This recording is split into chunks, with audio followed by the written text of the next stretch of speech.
না, এক পা কিন্তু তুমি পিছাতে কোনো প্রকারে পারবে না। বলে মনে হয় মৃত্যু এসে গেছে, আঙ্গুল দেখতে পাচ্ছি সামনে দাঁড়িয়ে গেছে। আচ্ছা এই সময় যদি বলি আজরাইল তুমি একটুখানি সময় দাও, পাপ যা করেছি আর করবো না, একটু তওবা করি, টাইম দেবে? আরে কথা জোরে বলেন, এখনো দেবে নাকি? তবে আপনাদের এলাকার লোকের মনে দিলেও দিয়ে দেবে, কারণ এদিকে আজরাইল আসে কম নাকি? কম আসে? সময় হলে বাবা মা এসে যাবে, 1 মিনিট কোনো কথা কারোর কথা শুনবে না। মহান আল্লাহ আবার কোরআনে জানিয়ে দিলেন, সূরা দেখে নেন বাবা মা 7, পারা নাম্বার দেখে নেন 8, আয়াত দেখে নেন 34, সূরার নাম দেখে নেন আল আরাফ। মহান রব্বুল আলামিন জানিয়ে দিয়েছেন, শুনুন, ওয়ালিকুল্লি উম্মাতিন আজাল ইযা জাআ আজালুহা লা ইস্তাখিরুনা সাআতাও ওয়া লা ইস্তাকদিমুন। পৃথিবীর মানুষ শোনো, ওয়ালিকুল্লি উম্মাতিন আজাল, প্রত্যেকটা মানুষের জন্য আমি আল্লাহ পাক রব্বুল আলামিন একটা মৃত্যুর ডেট নির্ধারণ করে দিয়েছি। লা ইস্তাখিরুনা সাআতাও, যখন সেই ডেটটা পূর্ণ হয়ে যাবে 1 মিনিট সে এগোতে পারবে না। ওয়া লা ইস্তাকদিমুন, 1 মিনিট সে সামনের দিকে এগিয়ে যেতে পারবে না, 1 মিনিট পিছন দিকে আসতে পারবে না।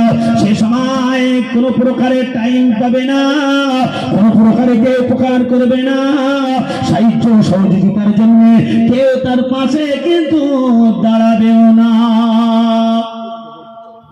আল্লাহ, কোরআন যতই পরিবার চিন্তা করতে লাগি, খুবই তো ভালো আছে, কখন সেই সময় আসবে এটা তো জানি না। মহান আল্লাহ পাক রব্বুল আলামিন একথা কোরআনে জানিয়ে দিলেন, সূরা নাম্বার 31, পারা নাম্বার 21, আয়াত নাম্বার 34, সূরার নাম লোকমান। মহান রব্বুল আলামিন আবারও জানিয়ে দিয়েছেন, বাপেরা আমার শুনুন, পৃথিবীর জমিনের মধ্যে 5টি জিনিসের খবর কেউ কিন্তু রাখে না।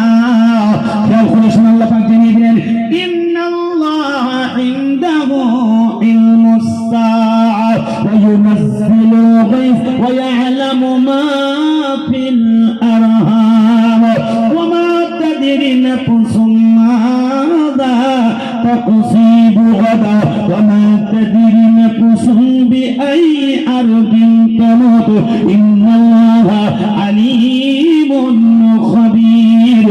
একবার জোরে জোরে বলেন সুবহানাল্লাহ, আর একটু জোরে বলেন, আর একটু জোরে বলেন। মহান রব্বুল আলামিন জানিয়ে দিলেন, বান্দা শোনো, পৃথিবীর জমিনের মধ্যে 5টি খবর কেউ রাখে না। যতই তুমি বুদ্ধিমান হও, যতই তুমি জ্ঞানী হও, যতই তুমি পণ্ডিত হও, 5টি খবর তুমি কিন্তু জানো না। 1 নম্বরে ইন্নাল্লাহা ইনদাহু ইলমুস সাআ, কিয়ামত কবে হবে এটা তুমি জানো না। ওয়া ইউনাজ্জিলুল গায়থ, আকাশে কালো মেঘ উঠলে কোথায় বৃষ্টি হবে পৃথিবীর কোন মানুষ এটা বলতে পারবে না।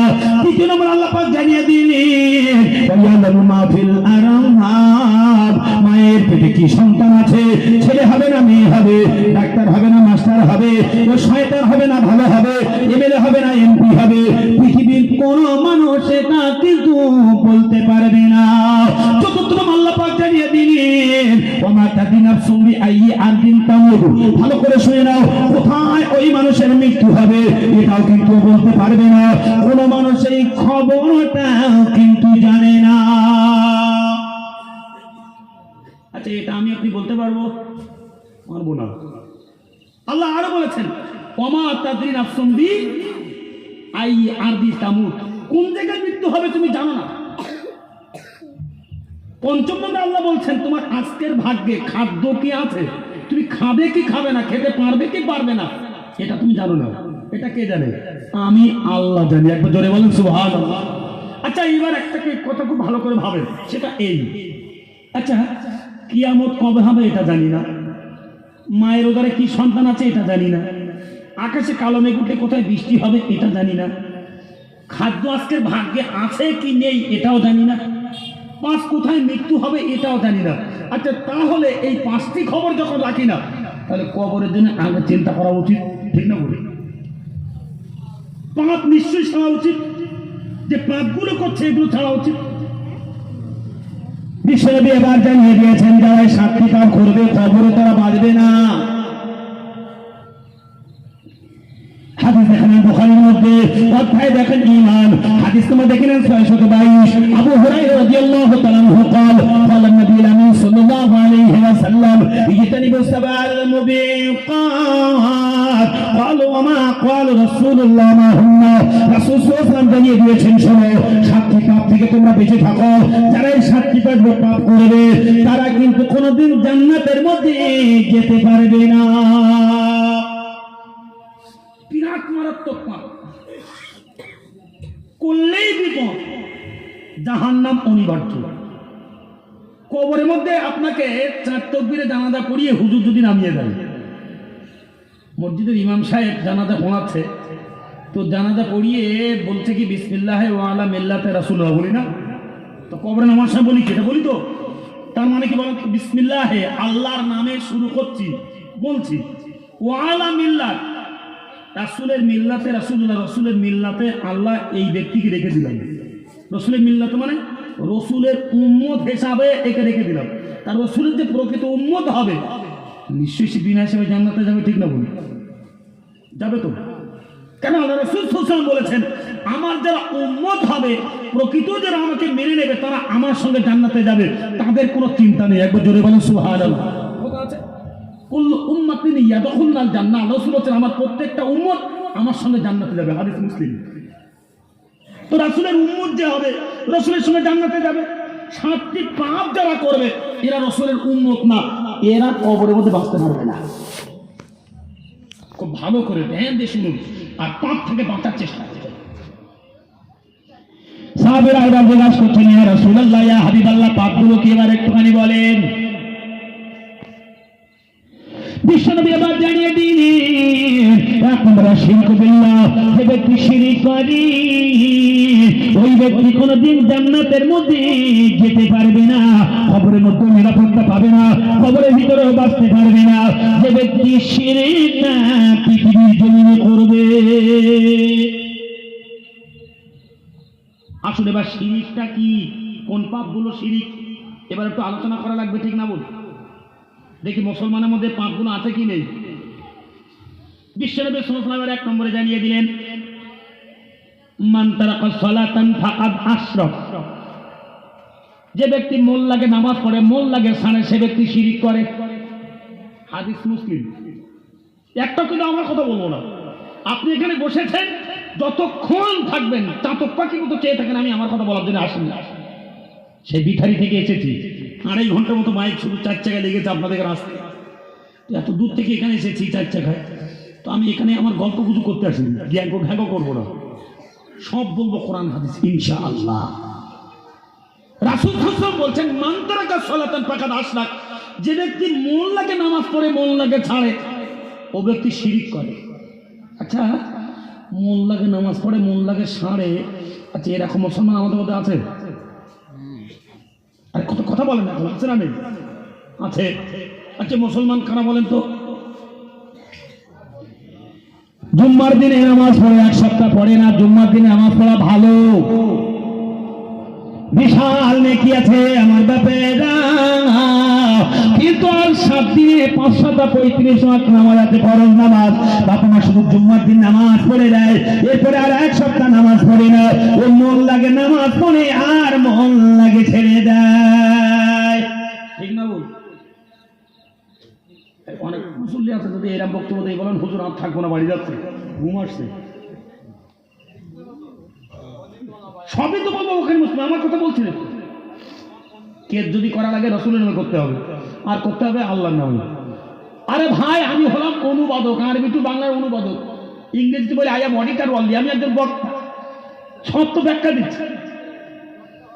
দ্বিতীয় নম্বর শিরকের সংজ্ঞা এবার চলে যায়। রাসূল সাল্লাল্লাহু আলাইহি ওয়াসাল্লাম জানিয়ে দিয়েছেন মান আল্লাকা তামিমাতান ফাকাদ আশরাক, যে ব্যক্তি হাতে বাপ আমার কাঁধ ঝুলালো, যে ব্যক্তি হাতে বালা ঝুলালো ও ব্যক্তি শিরক করলো। এই ব্যক্তি বাপ মৃত্যুর পরে কবরের মধ্যে কোনোদিন নিরাপত্তাও পাবে না। মুসলমান ভাইরা আমার, আপনি এটা মনে করবেন না আপনি মরে গেলেন না বেঁচে গিয়েছেন, কবরের মধ্যে আপনার হিসাব কিতাব হবে না, আপনার হিসাব কিতাব নেওয়া হবে না। না না, মহান রব্বুল আলামিন কোরআনে জানিয়ে দিয়েছেন, সর্ব দেখে নেন বাবা মা 3, পারা নাম্বার দেখে নেন 3, আয়াত নম্বর দেখে নেন 19, সূরা নাম দেখেন আলে ইমরান। মহান রব্বুল আলামিন জানিয়ে দিয়েছেন, শুনুন, ওয়া মান ইয়াকফুর বিআয়াতিল্লাহি ফা ইন্নাল্লাহা সারিউল হিসাব। ও পৃথিবীর মানুষ শোনো, পৃথিবীর জমিনের মধ্যে ওয়া মান ইয়াকফুর বিআয়াতিল্লাহ, যে আমার আয়াতকে ছেড়ে দিল, আমার হুকুমকে পরিত্যাগ করলো, ফা ইন্নাল্লাহা, নিশ্চয় আল্লাহ, সারিউল হিসাব, মহান রব্বুল আলামিন তার দ্রুতকৃত হিসাবটা গ্রহণ করবে। ফা ইন্নাল্লাহ, আরবিতে ফা এসেছে, ইন এসেছে, নিশ্চয়, ফা মানে অতঃপর, নিশ্চয়ই, নিশ্চয়ই, সারিউ খুব দ্রুত, হিসাব, হিসাব নেবে দ্রুত। এখন ব্যাখ্যাটা ভালো করে একটু বুঝুন, দ্রুত হিসাব বলতে কি বোঝায়? আচ্ছা, কিয়ামত কবে হবে পৃথিবীর কোন মানুষকে এটা বলতে পারবো না। কতদিন পরে হবে এটা আমরা জানি না, কত বছর পরে হবে এটাও বাপ আমরা জানি না, কত ঘন্টা, কত দিন, কত বছর বাপ পরে হবে পৃথিবীর কোন মানুষ এটা জানে না। কিন্তু আল্লাহ বলেন ফা ইন্নাল্লাহা সারিউল হিসাব, আরবিতে সারিউ মানে দ্রুত, হিসাব মানে দ্রুত গতিতে আল্লাহ হিসাব নেবেন। তাহলে কতদিন পরে কিয়ামত হবে তার তো ঠিক নাই, তাহলে দ্রুত হিসাব কখন নেবে? দ্রুত হিসাবটা আল্লাহ কেন বললেন? তার একটাই অর্থ হলো, মানুষের ব্যাপারে দুটো কিয়ামত আসে, একটা কিয়ামত হলো বা বিরাট বড় কিয়ামত, এটা হলো কিয়ামতে কাবির, আর একটা কিয়ামত হলো কিয়ামতে সাগীর, এটা হলো ছোট কিয়ামত। এর অর্থটা কি? মানুষ যেই মারা যায় তখনই তার কিয়ামতটা শুরু হয়ে যায়। কথা বুঝতে পারছেন তো বাপ? দুটো কিয়ামত, একটা হলো কিয়ামতে কাবির। কিয়ামতে কাবির মানে কি? সমস্ত পৃথিবী যেদিন ধ্বংস হয়ে যাবে, ইদা সামাউন ফাতারাত ওয়া ইদাল কাওয়াকিবু ইনতাসারাত ওয়া ইদাল বিহারু ফুজ্জিরাত ওয়া ইদাল কুবুরু বুসিরাত আলিমাত নাফসুম মা কদ্দামাত ওয়া আখারাত। এটা সূরা নম্বর 82, পারা নম্বর 30, আয়াত নম্বর 1 থেকে 5, সূরা নাম ইনফিতার। ভালো করে খেয়াল করেন, সূরার নাম ইনফিতার। মহান আল্লাহ পাক জানিয়ে দিলেন, বড় কিয়ামত যেদিন হবে, ইদা সামাউন ফাতারাত, সমস্ত আকাশ সেদিন ভেঙে পড়বে, ওয়াইদাল কাওয়াকিবু ইনতাসারাত, তারকাগুলো খসে পড়বে, ওয়াইদাল বিহারু ফুজ্জিরাত, সমুদ্রের পানি সেদিন উত্তাল হবে, ওয়াইদাল বিহারু ফুজ্জিরাত ওয়াইদাল কুবুরু বুসিরাত, কবরের মধ্যে যারা আছে তাদেরকে তোলা হবে, আলিমাত নাফসুম মা কদ্দামাত ওয়া আখারাত, মানুষের আগে পিছনে সমস্ত গুনাহ সেদিন একত্রিত করে আল্লাহর সামনে তখন দণ্ডায়মান করা হবে। এই কিয়ামত কবে হবে পৃথিবীর কেউ জানে না, কিন্তু বিশ্বনবী সাল্লাল্লাহু আলাইহি ওয়াসাল্লাম জানিয়ে দিয়েছেন, মান মাতা ফাকাদ কামাতা কাইয়ানা। আল্লাহ রাসূল সাল্লাল্লাহু আলাইহি ওয়াসাল্লাম জানিয়ে দিয়েছেন, মান মানে যে, মাতা মানে মরে গেল, ফাকাদ কামাতা কাইয়ানা, তখন তার কিয়ামতটা শুরু হয়ে গেল। কথা ক্লিয়ার? তাহলে মরার পরে কিয়ামত শুরু, মানে হিসাবের পালা শুরু।